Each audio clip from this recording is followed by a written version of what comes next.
హల్లెలూయా. దేవుని నామానికి మహిమ కలుగును గాక. కూడి వచ్చిన ప్రతి బిడ్డలకి ప్రభువైన యేసుక్రీస్తు నామములో వందనాలు చెల్లిస్తున్నాను.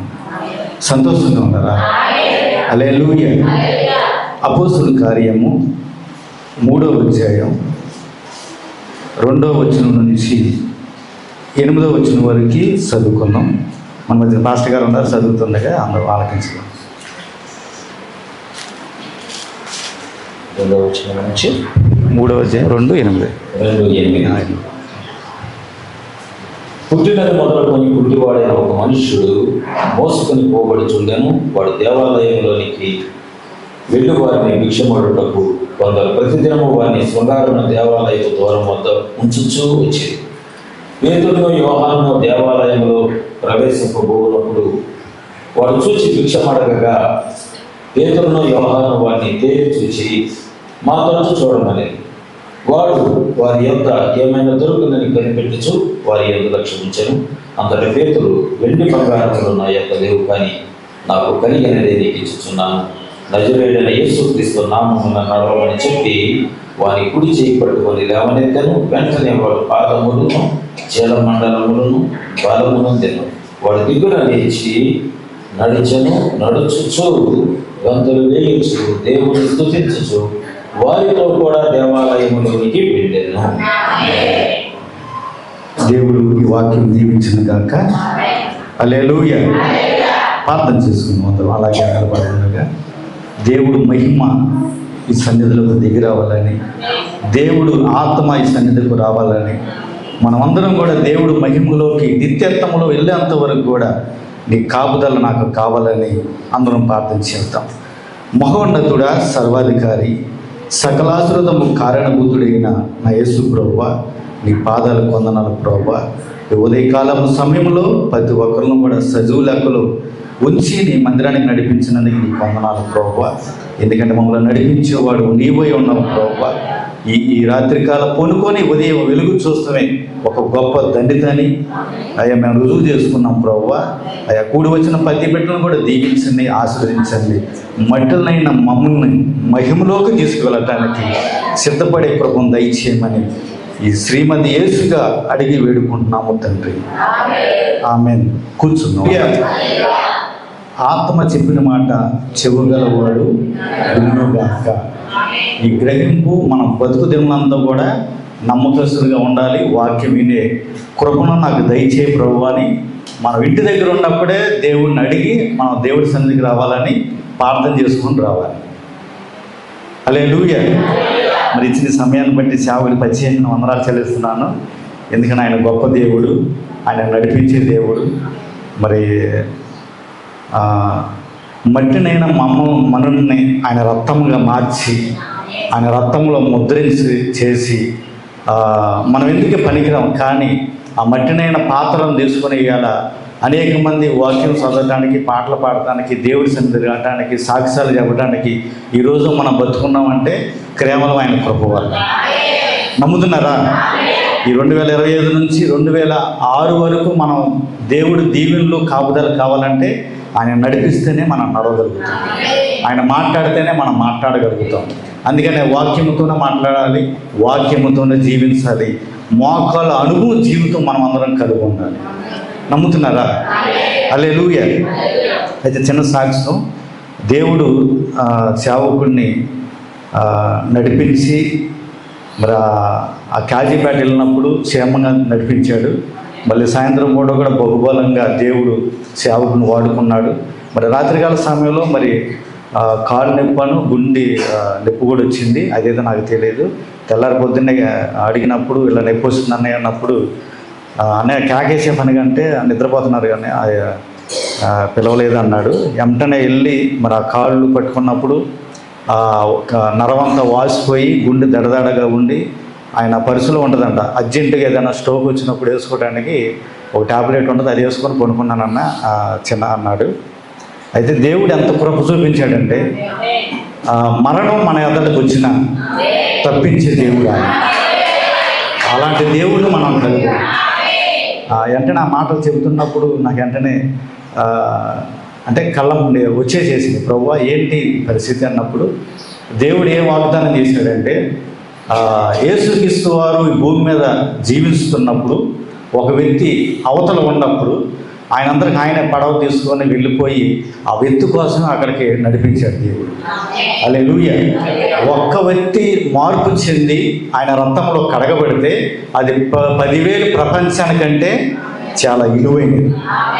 నేను అన్న ప్రభు, ఒక్క వ్యక్తి కోసం అంత దూరం నుంచి ఇంకొకళ్ళు అయితే ఆ స్థలానికి వెళ్ళరు. ఎందుకంటే పరిస్థితులను బట్టి ఉన్న శరీరాన్ని బలహీనలను బట్టి ఎవరు వెళ్ళరు, ఇంట్లోనే ఉంటారు.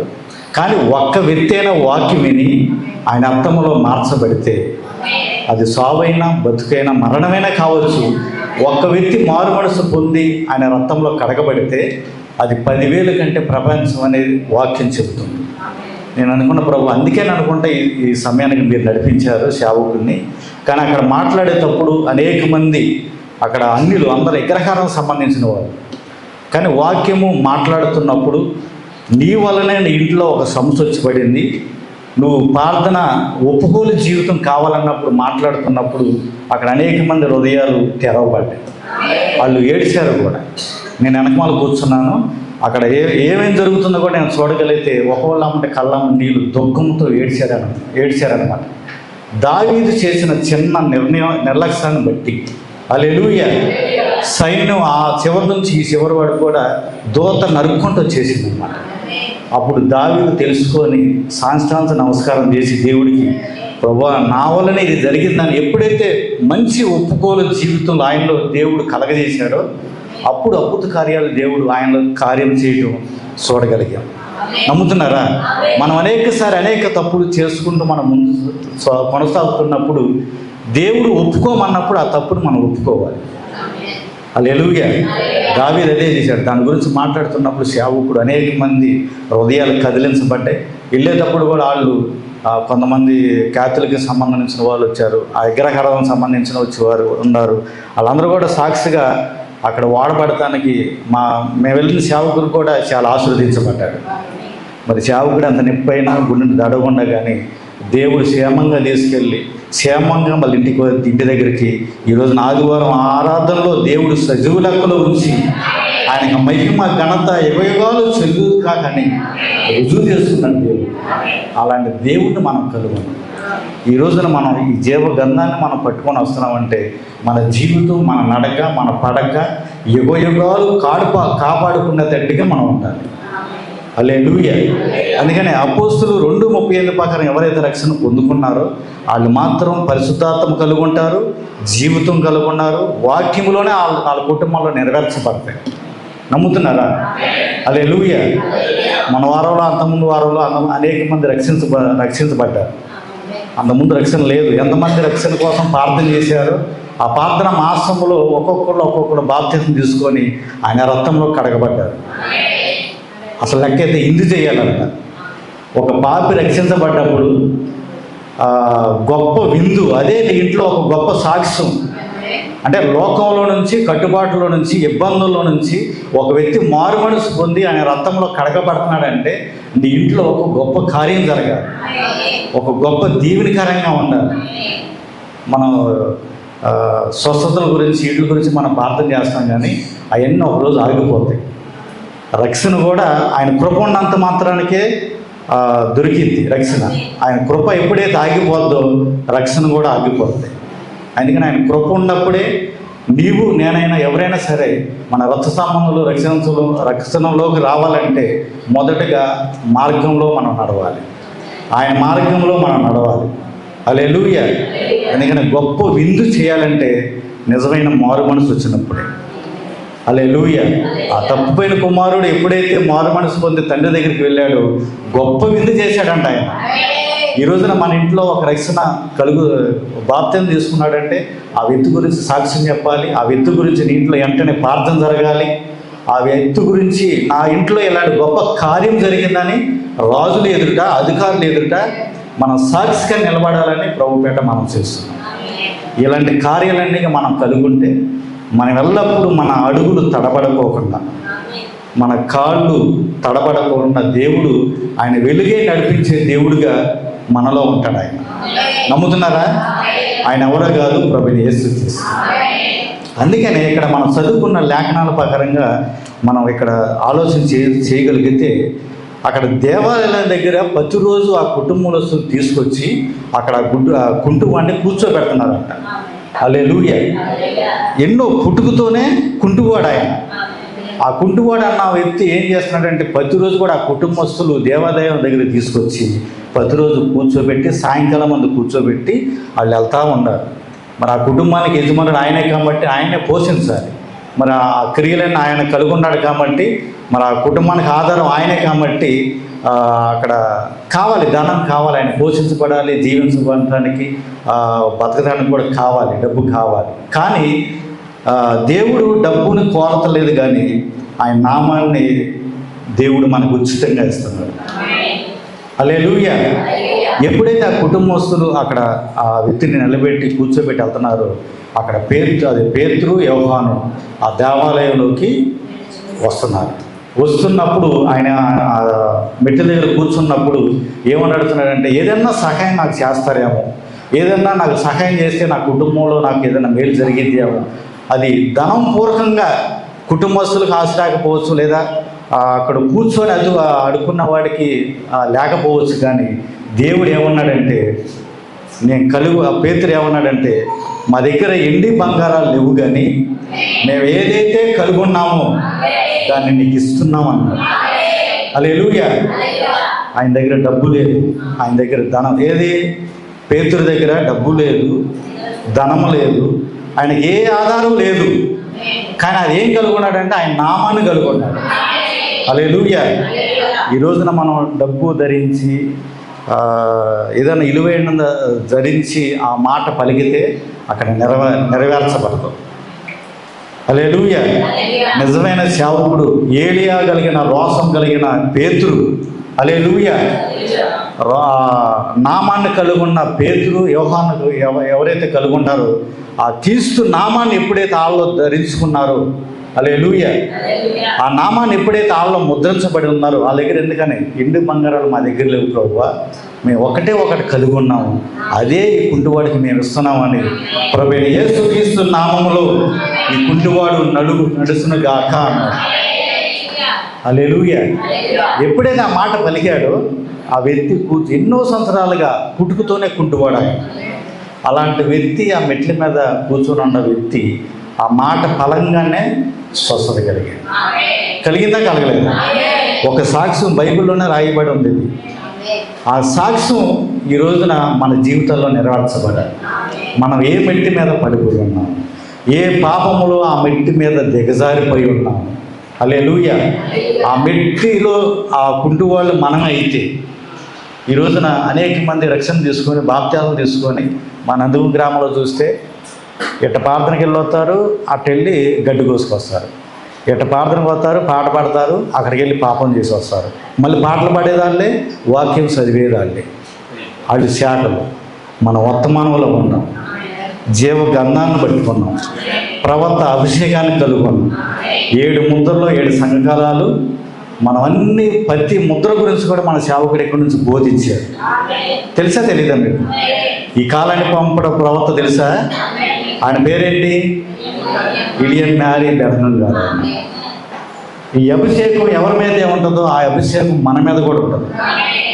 హల్లెలూయా.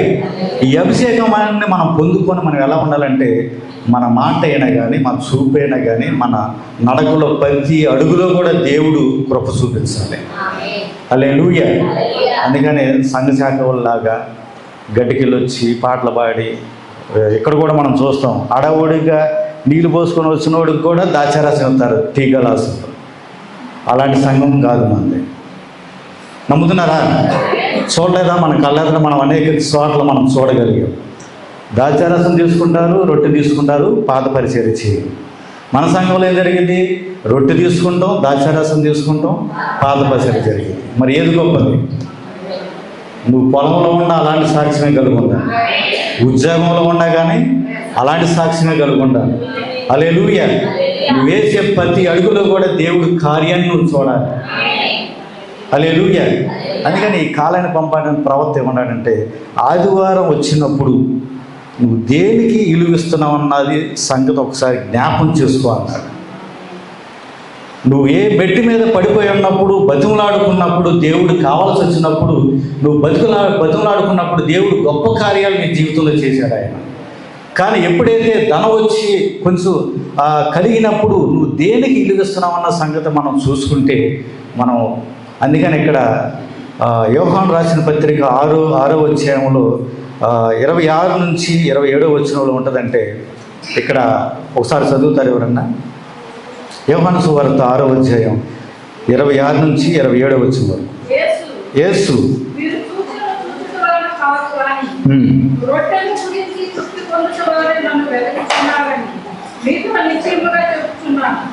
క్షయమైన ఆహారం కొరకు కష్టపడకూడదు, కానీ నిత్య జీవము కలగజేయు అక్షయమైన ఆహారం బట్టే కష్టపడదు. మనుషు కుమారుడు దానిని మీకు ఇచ్చును. ఇందుకై తండ్రి అయిన దేవుడు ఆయనకు ముద్ర వేసి ఉన్నాడని చెప్పాను. హల్లెలూయా. ఆయన నిత్య జీవం కోసానికి ఆయన ముద్ర వేసి ఉన్నాడు. స్వస్థత కోసం కానీ, లోక క్రియల కోసం కానీ ఆయన ఎప్పుడు కూడా ఆశించబడలేదు. ఆయన నిత్య జీవం ఇచ్చడానికే ఆయన మన పైన ముద్ర వేసి ఉంచాడంట. మన మందిరానికి వచ్చినప్పుడు ఏం కలిగింది? నిత్య జీవం కలిగింది. మన బలహీనత ఉన్నప్పుడు ఏం కలిగింది? బలవంతుడిగా మనం బయటికి వెళతాం. లేదు, ఆరోగ్యంగా లేకోకుండా ఉండి కొంచెం సమాధానం లేకుండా ఉన్నప్పుడు ఏం కలిగింది? సమాధానం ఇచ్చే దేవుడిగా ఉంటాడు, ఆరోగ్యం ఇచ్చేగా దేవుడిగా ఉంటాడు. అన్ని కార్యాలు నీ జీవితంలో నెరవేర్చబడాలంటే ఇక్కడి నుంచి నువ్వు దీవులను పొందుకొనే వెళ్ళాలి. హల్లెలూయా. ఆ వాక్యాన్ని ఎప్పుడైతే మనం చేసుకోగలుగుతామో ఆ కార్యము, ఆయన ఏ మెట్టి మీదే పడిపోయి ఉన్నాడో ఆ మెట్టిని మనం ఒకసారి జ్ఞాపకం చేసుకోవాలి.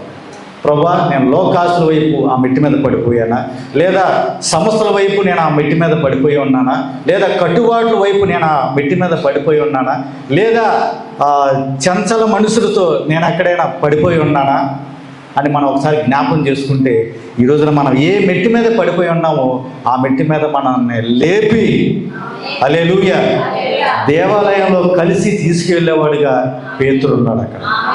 హల్లెలూయా. దేవాలయంలో ఆయన ఆరాధించుకుంటూ గణపరుచుకుంటూ దేవుణ్ణి ఆ అపోస్తులతో కలిసి నడిచాడంట ఆయన.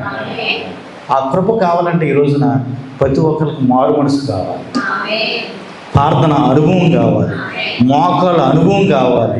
ప్రతిరోజు ప్రార్థన ఉపవాస కూడిక అనేది నీ జీవితంలో ఉండాలి. ఈ రోజున సంపద కోసం, ఉద్యోగాల కోసం, ఈ రోజున ఒక ఆదివారం సన్నిధి పోతుందంటే ఉద్యోగానికి ఇస్తున్నాము, పనులకు ఇస్తున్నాము, లేదా రాజకీయాలకు ఇస్తున్నాం, కానీ దేవుడి సన్నిధికి మనం విలువ ఇట్లేదు. ఇదివరకు దావీదు ఈ దేవుడి మందిరం ఎప్పుడు తెరుస్తారని ఎదురు చూసేవాడంట. ఎప్పుడు తెరిస్తే అప్పుడు వెళదాము, దేవుణ్ణి ఆరాధించాలి, దేవుణ్ణి గణపరచాలి, దేవుణ్ణి యుగయుగాలు ఆయన్నే గణపరిచే బిడ్డలుగా నన్ను ఉంచు ప్రభు అని దావీదు బతిమలాడుకున్నప్పుడు, ఆ యుద్ధంలో మంచి ఒప్పుకోలు జీవితం వచ్చినప్పుడు దావీదుని క్షమించి రాజుగా చేశాడు ఆయన. అందుకని ప్రతి యుజములో కూడా యుద్ధము యెహోవాదే. నేనైతే గెలవలేను ప్రభా, నువ్వైతే నాలో ఉంటే నేను ప్రతి సమస్యని నేను జయిస్తానని దేవుడు సూటిగా చెప్పాడు దావీదు. అందుకని ఈ రోజున మన కుటుంబాల కోసం, మన భర్తల కోసం మనం ఎల్లప్పుడూ ప్రార్థన చేసే బిడ్డలుగా తగ్గించుకొని మనం ఎప్పుడైతే ప్రార్థన చేసామో, నీవు నీ కుటుంబం దేవుడి సన్నిధిలో క్షేమంగా 2006లో క్షేమంగా ఉంచి దేవుడిగా ఉంటాడు. నమ్ముతున్నారా? ఆయన ఏదైనా సమస్తాన్ని మార్చగలరు. నీ జీవితాన్ని మార్చే దేవుడు ఆయన. హల్లెలూయా. నువ్వు వ్యతిరేకంగా మాట్లాడితే ఖచ్చితంగా గద్దించే దేవుడిగా కూడా ఉంటాడు. అందుకని మనం చూసినప్పుడు బైబిల్ని ఒక పక్క చూడకూడదు, 2 పక్కలను చూసినప్పుడు అది అటు పొదునైంది, ఇటు పొదునైంది, ఇటు క్షమించింది, ఇటు కాపుదాలు ఇచ్చింది. అందుకనే దేవుడికి, వాక్యానికి మనం విలువిచ్చే బిడ్డలుగా మనం అందరం ఉండాలి. మనం అనేక సార్లు వాక్యాన్ని చదువుతాం. లోకా సువార్త 18వ అధ్యాయం 8వ వచనంలో ఉంటుంది.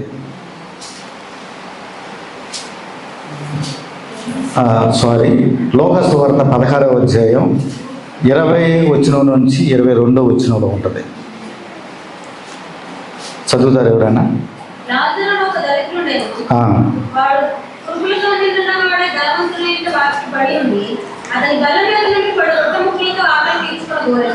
అంతేకాదు కుక్కలు వచ్చి వారి కుక్కలు నాకెను.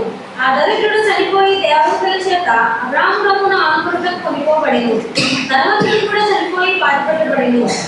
అప్పుడు అతడు పాతాళంలో బాధపడుచు కన్నులెత్తి దూరం నుండి అబ్రహామును అతని వంతును ఆనుకుని ఉన్న రాజును చూచి, తండ్రివైన అబ్రహామా, నా యందు కనికరపడి తన వేలి పన్నును నీళ్లలో ఉంచి నా నాలుకను చల్లార్చుటకు లాజరును పంపుము.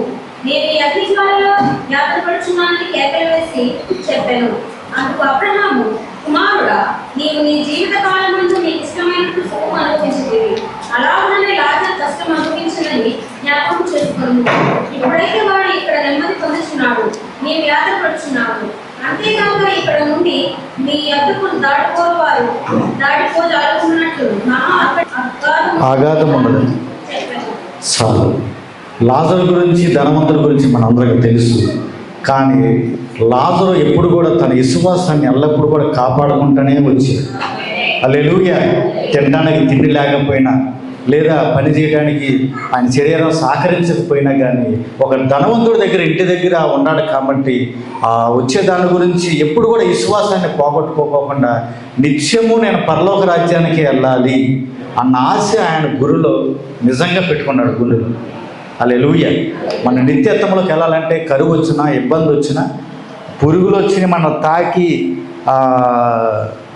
కుల్లాలు చేసినా కానీ లాజరు దడవలేదంట.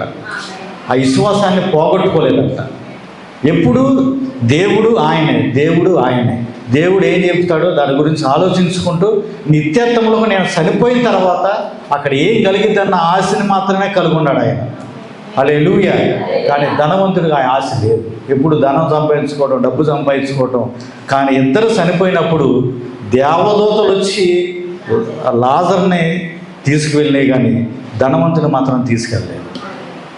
ఈరోజు నా ధనవంతులుగా ఉంటే నరకం ఉంటుంది, కానీ ఒక పేదవాడిగా ఉండి దేవుణ్ణి కలుగుంటే నిత్యత్వములో యుగయుగాలు ఆయన కుడిపాసక్కన కూర్చోగలుగుతాం.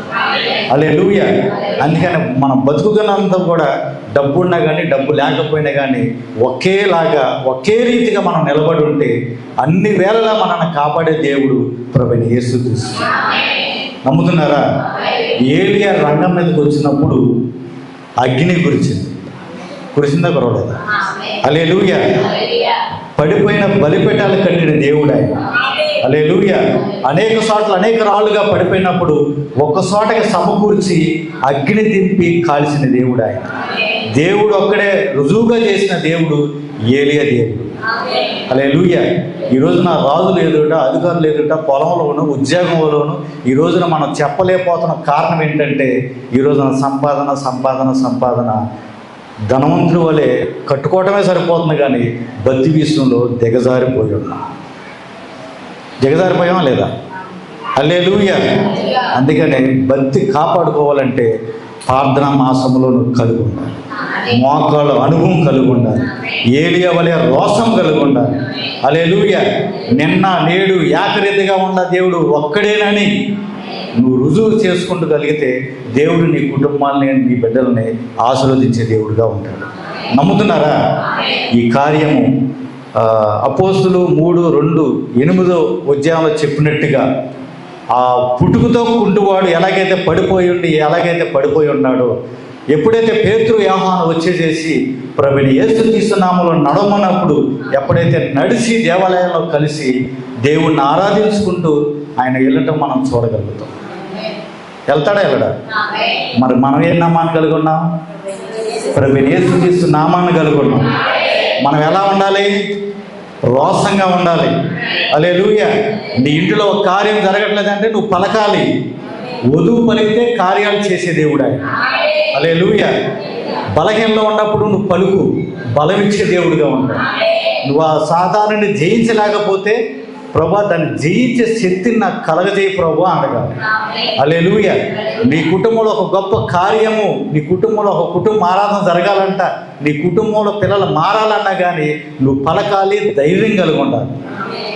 అందుకనే ఎండి బంగారాలు మా దగ్గర లేవు ప్రభువా, మేము నామాన్ని కలిగి ఉన్నాం, దాన్నే నీకు ఇస్తుతా ఉన్నప్పుడు అది నిజంగా పొందుకోగలిగాడు. అలాంటి భక్తి జీవితం ఈరోజు మనకు కావాలి. మనం ఏ మట్టి దగ్గర పడిపోయి ఉన్నాం ఒక్కసారి జ్ఞాపం చేసుకుంటే, ఆ మెట్టిని గుర్తు చేసుకున్నప్పుడు దావీదు ఒప్పుకున్న జీవితం ఈరోజు నాకు కావాలి ప్రభువా. హల్లెలూయా. మంచి ఒప్పుకోలు జీవితం నాకు కావాలి ప్రభు అని మనం అందరం కోరుకుందాం. ఈ లేఖనం మన జీవితాల్లో, మన కుటుంబాల్లో నెరవేర్చబడాలని ప్రభువైన యేసుక్రీస్తు నామములో నేను అడుగుతున్నాను.